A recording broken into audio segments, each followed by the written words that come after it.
20 ఏళ్ళు వచ్చాక అడిగితే మా నాన్న గొప్పవాడేనండి, ఆయన కొన్ని విషయాలు తిరిగి ఉంటాడు.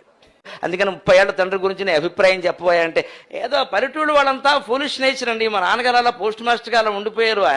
ఆయన ప్రజ్ఞ చూపించుంటే చాలా సంపాదించేవారు. అంటే ఈయన దృష్టిలో ఫూలిష్ నేచర్ అంటే వాడు ఫూల్ అయిపోయాడమ్మా. 10 ఏళ్ళు అప్పుడేమో తండ్రి రోల్ మోడలా, 20 ఏళ్ళు వచ్చేసరికేమో తండ్రికి కొన్ని విషయాలు తెలియవా, 30 ఏళ్ళు వచ్చేసరికి మూర్ఖుడు అయ్యాడా. ఇది మనలో చాలామంది ఇప్పటికీ వాళ్ళ పేరెంట్స్ గురించో, లేకపోతే వాళ్ళ గ్రాండ్ పేరెంట్స్ గురించో, వాళ్ళ ఫ్యామిలీ మెంబర్స్ గురించో ఏదో ఒక పాయింట్లో, లేకపోతే ఏదో ఒక విషయంలో నా తల్లిదండ్రులు ఇలా చేయలేదు కాబట్టి నేను ఇలా ఉండిపోయా, వాళ్ళు అలా చేయలేదు కాబట్టి ఇలా ఉండిపోయా అని వాళ్ళని కొన్నిసార్లు కించపరుస్తారు చాలామంది. ఈవెన్ నా సర్కిల్లో కూడా చాలామంది ఉన్నారు.